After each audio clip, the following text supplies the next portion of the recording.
It's me, Ari Dossett. In this short video, well, I want to keep it as short as possible, I want to remind you about the obvious fact that many don't want to address.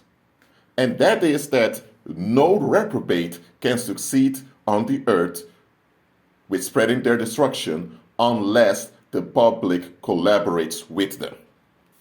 Whether it's a serial killer, a psychopathic serial killer, or whether it is some political tyrant that oppresses a population, or whether it's just a common narcissist that's abusive in his marriage and beating his children, or whether it's a female narcissist that keeps playing the victim over and over again, no reprobate, whether they are a narcissist, sociopath, psychopath, no reprobate can succeed in spreading their misfortune on the earth unless the public collaborates. Well, does the public always collaborate with them? No. There are times the public does not collaborate, but 9 out of 10 times the public collaborates. Now, one of the main reasons why the public collaborates is because they don't realize they're dealing with a reprobate. They don't understand that a reprobate is operating on a subhuman level. I'm not saying they are subhuman, no, they're human just like you are, but they operate as subhuman. Because empathy, which is a natural part of our being, they forfeited using that. So, because of that, they have no natural balance inside of them. And without this natural balance, it's extremely dangerous to be involved with these people, as simple as that.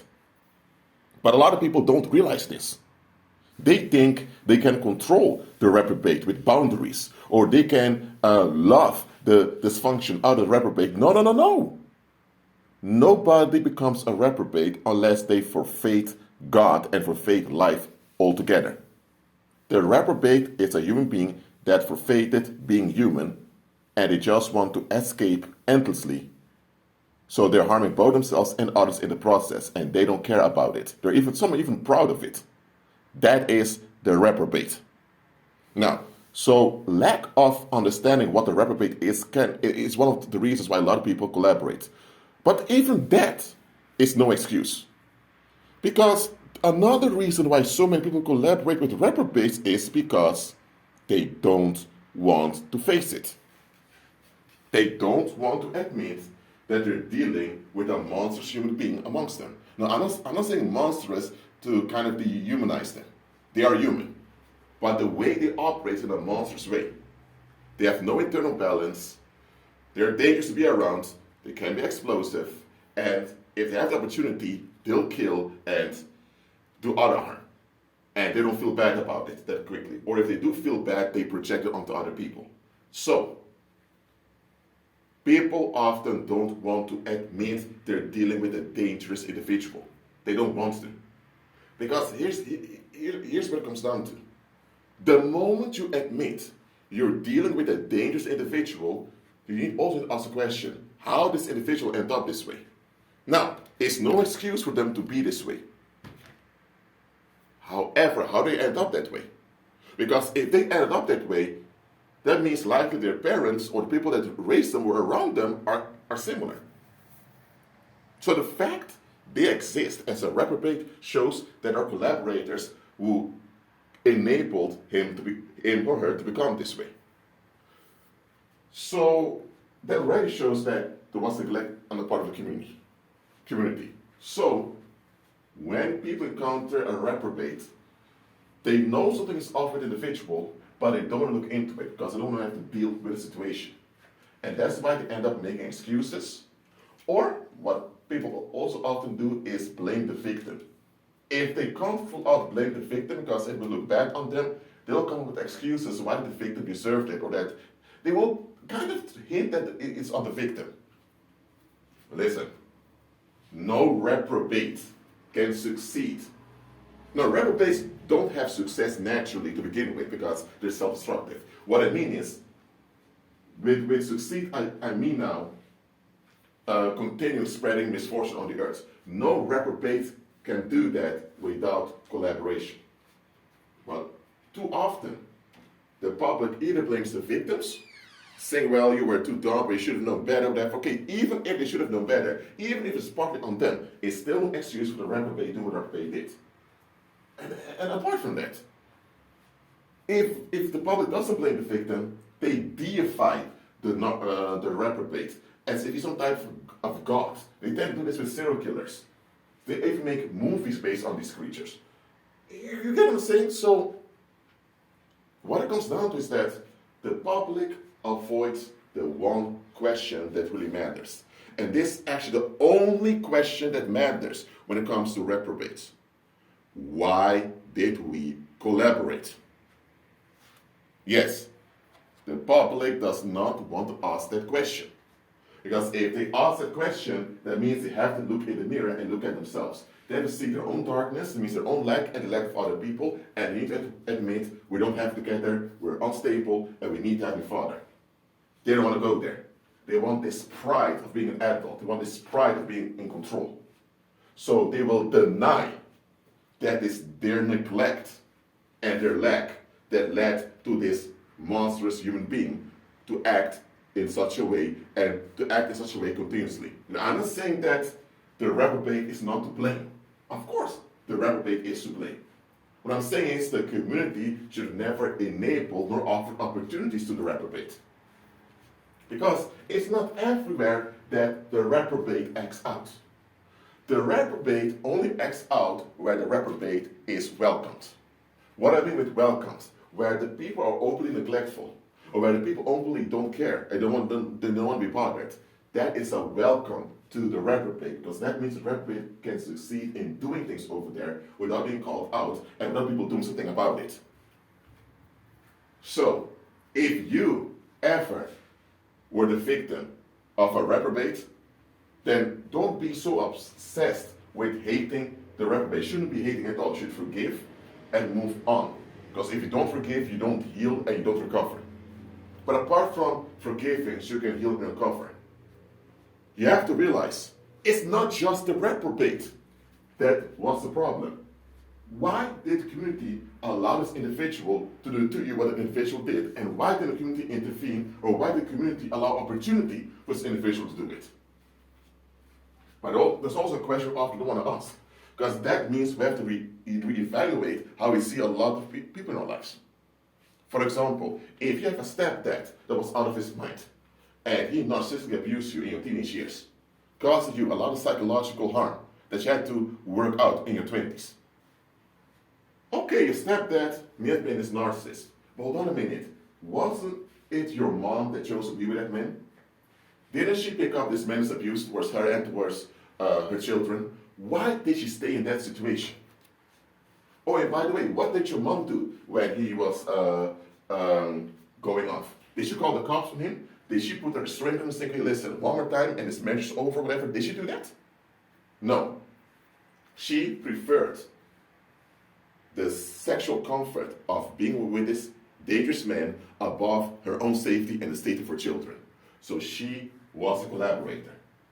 So now you have to look at your mom in a different way. You also need to look at your aunties, your uncles, and all nephews, cousins, all the other relatives who knew what was going on. Also the relatives of your stepdad. You need to look at all those people who realize, hold on a minute, where were all you guys? Where were all you guys all the time? Also you look at the local community, because the local community, who are not directly related to you, also picked up that something was wrong in that household. But they decided, no, we don't want to get involved. It's the private lives of you guys, so you guys figure it out. It's none of our business. We stay in our own lane. They had this mind your own business bullshit of society. So they allowed bad things to continue to happen to you. And guess what? When you were an adult suffering psychological problems, did they reach out to you? Did they pay your bills when you couldn't? Did they do any of that? No, they didn't. And if they did, they're going to use it against you, just to make themselves look good. You had to go through all the difficulties of recovery by yourself. And the society doesn't care what happened to you. They just want you to be profitable today for them. And at the same time, expect you to be thankful. But because you were so focused on this narcissistic stepfather of yours, you didn't realize that it was society as a whole that was behind it. And what society also was exploiting your mental issues. Not all of society, but society in general. They kept telling you you're an adult, you're a grown individual, stop making excuses and all that.